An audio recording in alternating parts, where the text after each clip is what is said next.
Welcome to Second Watch, your direct line to the second mass. I am your host, Wil Wheaton, and tonight, for our final Second Watch of the season, I am very happy to welcome Sarah Carter,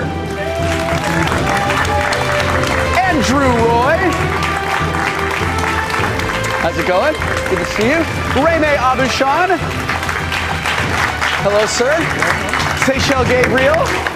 How are you? Nice to see you. Jessup. How's it going? Welcome. Moon Bloodgood is here, everyone. Hello, nice to see you. Maxim Knight. Hello. And of course, Noah Wyle. How are you? Nice to see you. I'm always happy when you're here because I feel like I'm not the only guy with a big, luxurious, beautiful beard. Sporting the Dan Haggerty? Yeah. Yes, of course. All right, let's talk about this immediately. You could not have ended this season on a bigger cliffhanger. I thought there is no way the second season is going to end on a bigger, more intense cliffhanger than the first season. And you completely proved me wrong, so thank you. And for the next 8 months, I hate you. Remi, the Overlord, talks about how there is this giant, weird cannon that can wipe out mankind but isn't intended for mankind. And it seems to be pointed at outer space. Then, from outer space, a new mysterious alien shows up, thinking these things are connected in some way. Is there anything you want to tell us, maybe? Say yes about what that guy is at the end of the show? Well, there was a cannon and there is an alien at the end. That part you're right about. Yes. Are they connected? Well, I guess we'll just have to wait and find out. I knew you were going to say that. That thing I said about hating you? That's what I was talking about. Yeah, twice. For everybody at home, we were all off camera a little bit ago, and these guys got to see that alien for the very first time. And you were all talking about what you remembered from that night. It was raining, it was cold, and it was bright. Yeah. Giant fans. And gigantic, and wind. Yeah. So what do you think of that guy? He looks fantastic. Or person, or whoever it is. You know, when you're shooting it, it's just a big bright light and a wind machine, and we don't know whether or not it's going to be 8 inches tall or 8 feet tall, so we're looking at different levels on different takes, and it wasn't until just seconds ago that we all saw the final design. But we have a tendency to write ourselves into these corners, and then we have to figure out how to write ourselves out of them. You did a great job with this season, by the way, you guys. I mean, not only did you the credit goes to the gentleman in the back row. It really is. It was an awesome group effort. I felt like I went through a war, and I was in a tent most of the time. So I think that everybody did an incredible job. We had a lot of obstacles to overcome, and we did it. And I'm very proud of everybody's work. I had dinner last night with John Rogers, who is the co-creator and showrunner on another fantastic TNT show, Leverage. And we were talking about Falling Skies, because I told him I was coming to do this tonight, and he said, exactly, they wrote themselves into such a corner at the end of the first season, and this entire season has just paid that off so well. So I was like, I didn't have anything to do with the show except hosting the after show, and I was like, I'm proud of those guys. So let's talk a little bit about what happened tonight. Tom finally has his shot to be a post-apocalyptic politician. And he says, no, my position is with my people, the Second Mass. And Manchester, his old friend, is clearly not happy with that. You're about to go into production on the 3rd season. So how do you see that playing out in the 3rd season? Well, I think his misgivings about taking a seat at the table to create the next society is one that he gives up reluctantly. I think it's pretty exciting. It's pretty seductive. But I think he thinks it's premature. That until we eradicate the threat, there is no nation building to be done. And it really boils down to a philosophical choice between Manchester advocating sort of hiding, waiting, and biding our time, and Tom taking the more proactive stance. It almost seems, watching these last 2 episodes, like these people are sort of like playing political house when there's really serious stuff happening outside. And it seems like the second Mass, all you guys are the only people who really get that. Well, we've been the only ones outside that we know of. We were the Charlestonians have pretty much managed to make a functioning home, but it's underground and it's in seclusion. We've been out there in the world making this pilgrimage and fighting it on a daily basis. So I think we're the realists as opposed to the utopians. It was great to see Ben come back in tonight, and really terrific. Just Ben and Hal outside under the bridge, such a great scene. And I was thinking about how much Ben has changed since the first season and how much he has grown this season. And I sort of see his role with the Skitter resistance almost mirroring his father's role with the human resistance. And I was very, very surprised that Ben decided to stay with his human family tonight. Do you think he is going to have to come to a fork in the road in the coming year? I think season 2 for Ben has been all about that fork in the road. It's been all about, this conflict. About. He's Canadian. I'm Canadian, okay? Start practicing now, please. Don't persecute me. I'm sorry, that was terribly rude. You have no idea how many times I've gone into ADR to fix that. Yeah. So all season long, is he really, that conflict is really within him? I like to describe it as he's walking this tightrope, and his conflict is about which way he'll fall. Yeah. And he has to fall one way or another because, he's not a very good tightrope walker. And I think as the season goes on, this conflict builds up, and then Red Eye and this rebellion come in, and they offer this third option, this ability to kind of take both. And I think that's important for Ben at that point in the season to do that and to try and find a silver lining in this very, very dark storm cloud. And I think with Red Eye, and the rebels prove themselves in the finale, and I think that's enough of vindication for Ben, and he's back with his family now. I thought I saw when Ben is hugging Matt, like something changed in him when Tom says, no, he's got to go. And it seems like Ben almost starts to say, nope, I'm staying. Now, is that just a thing that I just saw because I'm crazy like Columbo, or is there maybe something more going on with them? I think it's a several step thing, or at least that's the way I always saw it. With Red Eye's death, it plays a big part in it. Yeah. And that sort of... And by the way, congratulations imbuing him with so much personality that when he got killed tonight, I was really upset. It's like we just lost Di, and now we lose Red Eye too?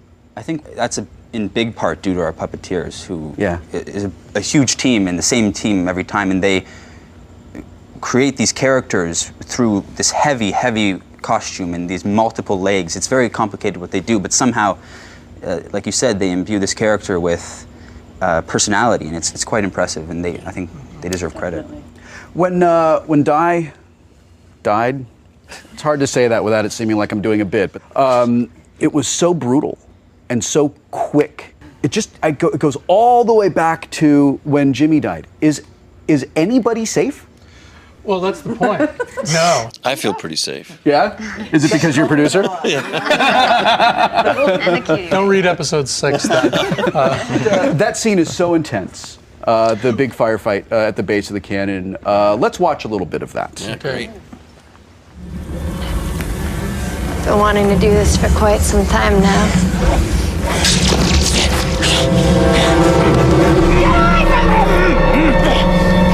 Get away from him!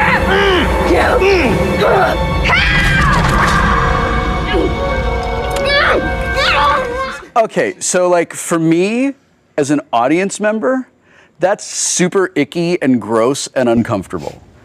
But for Maggie, I hated it. right? So what's going on? Like we know later on in the show, we find out that she's putting a bug in him.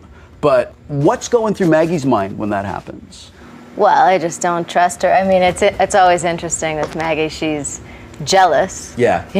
That human reality. But then she's also worried about what exactly she's doing to Hal. She doesn't trust her, obviously. That beat where she looks at Maggie is so awful. Like it's just it was so incredibly uncomfortable chilling. For me. Yeah.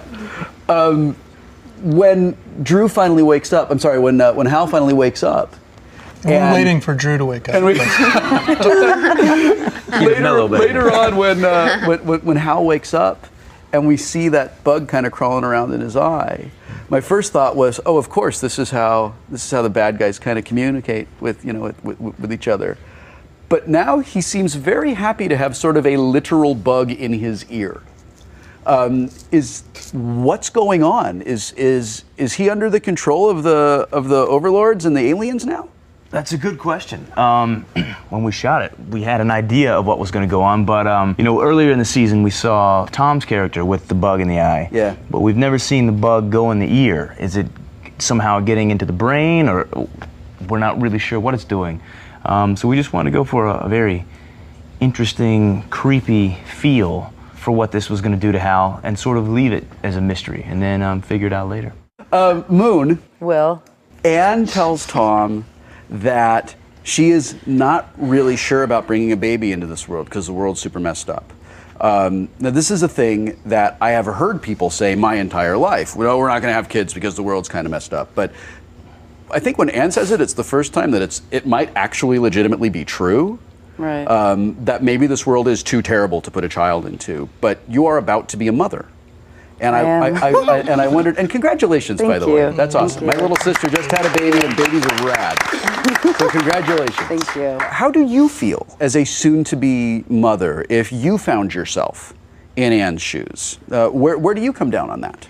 Well, I always felt I was one of those people who didn't want, I always thought maybe I would adopt. Why would I bring a child? Why would I screw another child up? And I wasn't very optimistic about it. But now that I'm pregnant, I feel like it's completely changed I feel so much more positive. I feel like it's helping me. I don't feel that kind of negativity about it. It's completely optimistic. I think when Anne says it, she's not inherently ever pessimistic. She's always positive, but I think that line comes from losing a child. So actually that line is more about her, and I don't want to go through that again, but I don't think she's saying it. She's saying and making it more of a broad statement, but I think it's more her pain, and she's not one that ever talks about what she's been through. It's never specific, it's always vague.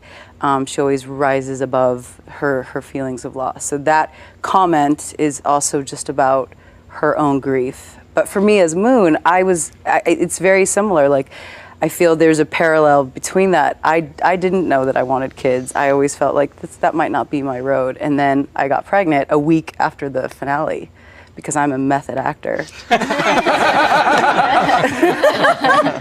I couldn't be, I'm literally over the moon. Apologize for the pun, but I'm happy. Is Tom ready for another kid? Yeah, I think so. I think his rationale is right on the money. We don't have the luxury to weigh these options. The whole survival of the species is dependent on procreation. Yeah. And she's a wonderful mother. Tom's a wonderful father. Why not? And then Matt's going to grow up and he's going to be yelling at the kids, I remember a time where there weren't aliens everywhere. You have no idea what the world was like back then. We had video games. Yeah. When I was your age. You're going to do that, aren't you? Seychelle, I have loved watching the relationship between Anne and Lourdes grow over the season. Much earlier this year, we talked about them maybe having a relationship that is mother-daughter and then sisters. And when I love it when Lourdes just goes, "Oh, you're pregnant. Did you tell anybody yet?" Yeah. And she just seems to just go right to it. Is there anything you want to tell us about where you maybe hope their relationship is going to continue to go as the third season unfolds? Just the development of them being even more truthful with each other. I think after Jamil was lost to Lourdes, I think she was able to be honest in a way she's never been with Anne. And I think this is a way that Anne's been honest, with me in a way she's never been. And just kind of continuing down that kind of path together. I was really happy tonight to see Weaver back in his what I call his second mass uniform. It always creeped me out to see him in really clean uniform that had never gotten dirty, that seemed like it had never really seen any combat, right? I don't think he liked it either. No. Yeah, really? I was like, Will, you looked really handsome. Oh, he does was very not like that uncomfortable outfit. being in that Charleston outfit. But that's why I thought it was right. Yeah. For him to be doing that, Yeah, because it was like he was chafing at it. When he finally is back in sort of what we're used to seeing him in, And as he's going down that corridor and the second mass is kind of coalescing around him, it seems like the second mass is all really happy to see him back the way that we all remember him. And I'm just wondering what goes through your guys' head as you see him. It's a nice awakening for the group to have pinned their hopes on Charleston being this utopia that was specific to each character, and have it not come to pass and not feel any way like they thought it would. Yeah. But to sort of rediscover that what they had on the journey to Charleston was something that was pretty special. Right. It seems more like you guys are all fighting for each other than anything else, be it the city or you know, the government they're making, whatever. Right. And speaking of fighting for each other, Max, Tom has done everything he can to keep Matt out of the fight. He's, I think that if he could just ground him forever, he would. Sooner or later, Matt's gonna get into the fight. Like, it's gonna happen. Is that something you're ready for? Yeah, I mean, bring those aliens on, I guess. I mean, well, I think Matt has had some pretty bad experiences with aliens, but, you know, I mean, yeah, he still wants to fight, you know, he still wants to be a part of the second mass and take up arms. But yeah, you're not going to be very helpful with that. I don't know. We'll see where it goes. Yeah. I love that he stands up for his family in Charleston when Matt comes back in and is like, and says, not in so many words, these guys were talking trash about you, and I had to show them what's up. I think it says a great deal about who your character is. I really care about like the second mass and like we deserve respect. So, you know, you don't talk down to us. So I'm kind of a little rebellious. He's a Mason. So. He's a Mason. Then when you see Ben with Matt, there seems to be so much affection between these two characters. It just seems like these guys just love each other so much. It reminds me a lot of the relationship I have with my little brother. Am I accurate in that? Yeah, I think when Ben, in the first part of the season, the first half of the season, was going through some difficulties, he wasn't getting along so well with his brother or his dad at times, and he always got along really well with Matt. He understood Matt's urge to, like you said, take up arms, his urge to get in on the fight. And, you know, he's a kid, and it's one of the tragedies of this world that kids have to even consider that, and that we even have to consider letting kids do that. And I think that's where Ben's kind of humanism and sympathy bleed through with Matt. And that's always how I've seen that relationship. And what do you think? Well, yeah, you pretty much said it all right there. But yeah, like, and you know, we're great friends in real life, and I think that also makes up for some really great chemistry on screen. Yeah. So.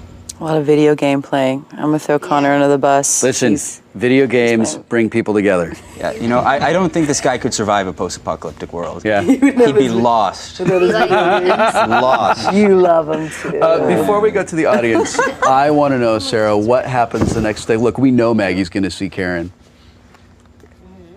On a scale of 1 to kicking her ass, what do you think is going to happen? Well, yeah, there's a lot of rage built up, but I think Maggie, this thing keeps coming up for me. Maggie's very careful. She's calculated. I don't know if she'd make the first move. Well, what's she going to tell? What is Maggie going to tell Drew? You guys are crawling through the tunnels, and it seems like stay away from that. Like it seems like Maggie is trying to tell Hal, look, if we don't get out of this tunnel, I want you to know something about me.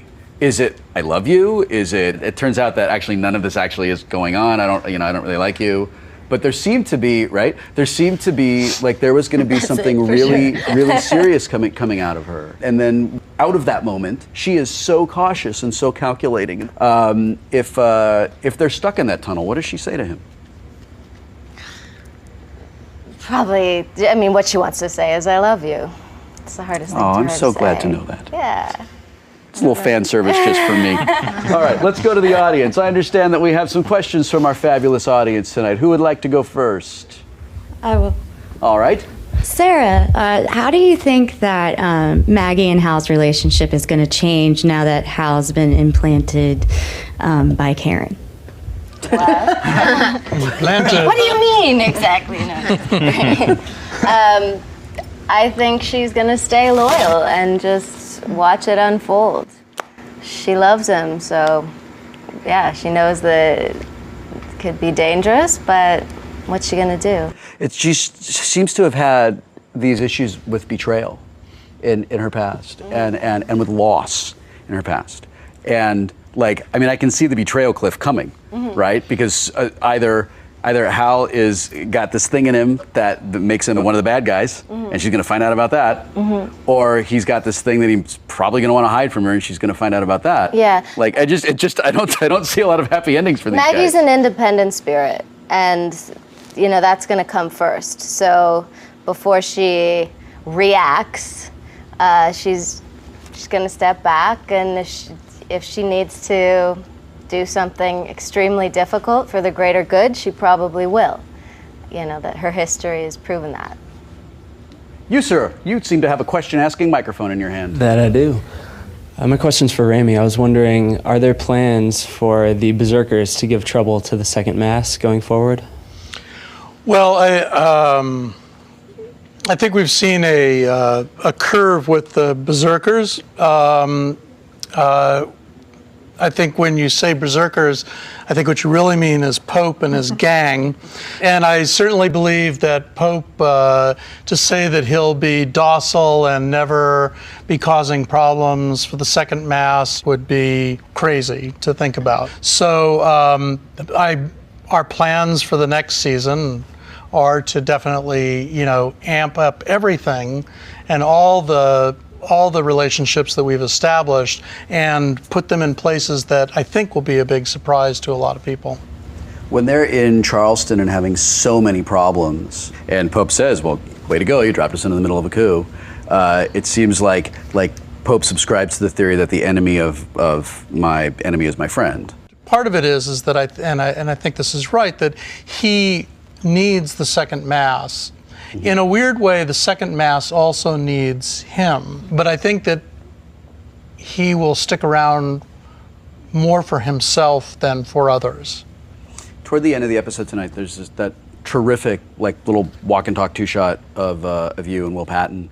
And I can't imagine that scene happening in the first season, where those characters, you guys just weren't there.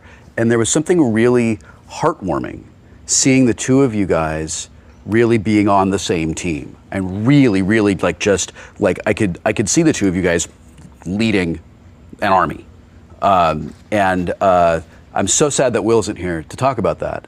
But would you talk about that relationship a little bit, maybe the way that it's grown over the season?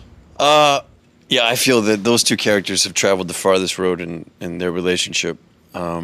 From where they met in the pilot, certainly. And that last scene was one that when Will and I both read it on the page, we were really gratified to see, because it seemed to be the final summation of this wonderful arc to bring these two characters from opposite sides of an ideological divide to really feeling like they complement each other. Their skill sets forged together are the best solution for this group's survival. And it was an interesting way of staging it as a walk and talk and without any coverage. As actors, we were sort of feeling that this was a major moment that we really wanted, not to milk, but to really put some italics on. Yeah. And it comes across nicely sort of underplayed by the fact that it's a preamble to the walls shaking and this new threat coming from, which is going to disrupt this newfound bond between them. But to shoot it was extremely gratifying, because we sort of felt it was a really well-earned moment, and one that took a lot of very layered storytelling to achieve. What I got out of that, just as an actor, was that you guys weren't afraid to play the silences in that. And that when you know it's a oneer, can be you start to feel indulgent, right? You just think, why am I just sitting here face acting? We got to go. But it doesn't come like it feels great. It feels like you guys earned it as actors, and your characters earned that over the course of the journey. Yeah, I think that's probably why I like the way it plays. Is it's not you can't cut into it. It is what it is. So it does play with silences. And also we've got a piece of tape at the end of the hallway. We know if we hit it, we've gone too far. So we start to run out of dialogue, and you think, well, let's just take a couple silent steps. Be contemplative. And now we're on the mark. We can finish the conversation. Don't give away the trick. Oh, come on. It's insider baseball. Second watch after the show. That's great. I have time for one final question from the audience, and I believe it is going to come from you. Yes. I'm just curious, this is kind of for everyone. What was your favorite scene to shoot this season, and why? Seychelle, let's start with you. Go. Mine was when Moon and I got to, it was like the whole Crawley episode, and Moon had like a blowtorch, and I had a shock. I don't know what the name's, a gun, the long one, and we opened the door, and Tom and Pope are there, and we go running down the hall. That was awesome. Drew. As far as fun to shoot, it would have had to have been the scene where I rescue you on the dirt bike. He did all of his own writing in that sequence, by the way. No kidding? Drew does his own writing. The studio let you do your own writing. Oh, I trusted him more than his stunt double. Wow. I really did. Don't tell. So that was fun, because I had to learn how to slide it and grab her and pick her up. So that was gratifying in the action side of it. Sarah? You know what? We talked about it tonight, but that tunnel scene was just so much fun to shoot. Just we kept looping around the set. Yeah. And it's not a real tunnel. Or am I giving that away? Connor? For me, we had a series of about 3 or 4 scenes, ranging from the 2nd episode until the 5th episode, or even the 7th episode. And we just happened, because of the schedule, to shoot most of those scenes within a 1 or 2 week period. Those are the scenes that I feel I learned the most from, and that I when I watch them over again, I feel, I don't want to use the word proud, but I certainly I think you can use the word proud. You certainly can. If you can look at a thing and feel good about the thing that you did, that's called being proud, my friend. Moon? Oh, the scene. Remember Maxim, me, you, and Seychelle in the basement? We were singing and dancing, and then we had to do the fall, and we all started coughing. It was fun because we never get to do action stuff. Yeah. So the three of us do it. We got so into it. Because like it looked so intense, but then while we were watching it, all of us were like cracking up. Yeah, me and Seychelle kept like climbing on the fence doing like a Lady Gaga video. Do you remember that? I don't remember that. I don't think I was there for that. We were so. This sounds like something that was maybe done late at night when Maxim had been set up. We were really playful. It was fun for us. What's your favorite, Maxim? Harness facility.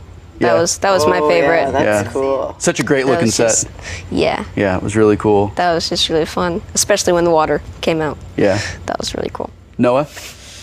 I'd say that last scene between Connor and I in episode 7, the goodbye scene, sending your son off to war scene. Yeah. You know, we had no time to shoot that. We shot that very quickly in very few setups, and what we were able to get under the gun, I thought, was really beautiful. And the culmination of a series of scenes that had been ramping up to it.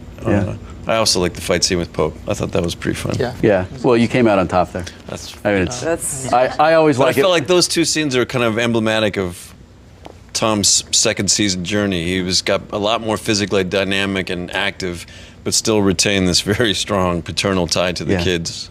Remi, I'm not making you choose because I know it's like having to choose your favorite kid. No, but I do want to mention one what has ended up being my favorite scene for kind of weird reasons, which is the final battle scene inside the complex with all of the skidders attacking each other and eventually bringing down the Overlord. What was hugely amazing for me was to watch that being rehearsed, because we had all the PAs and all the ADs dressed in safety outfits and hard hats, actually doing the choreography of all of the skidders. I want to change my around answer.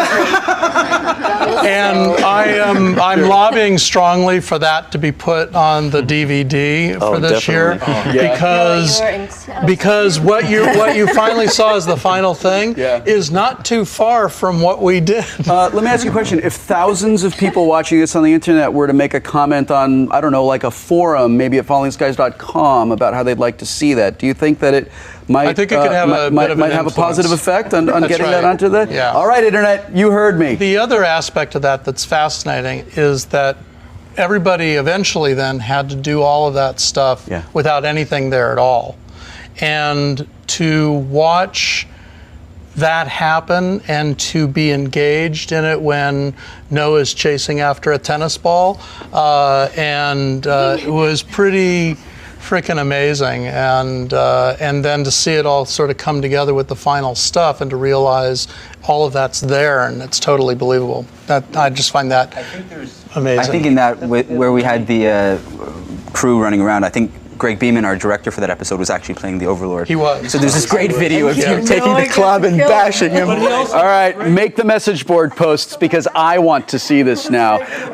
We are about to run out of internet, so I'm gonna have to wrap up the show. We all leave in a week for season 3. We're very excited. I'm so excited And for you guys. thank you, fans, for Thank you making so season much. 3 possible. Yeah.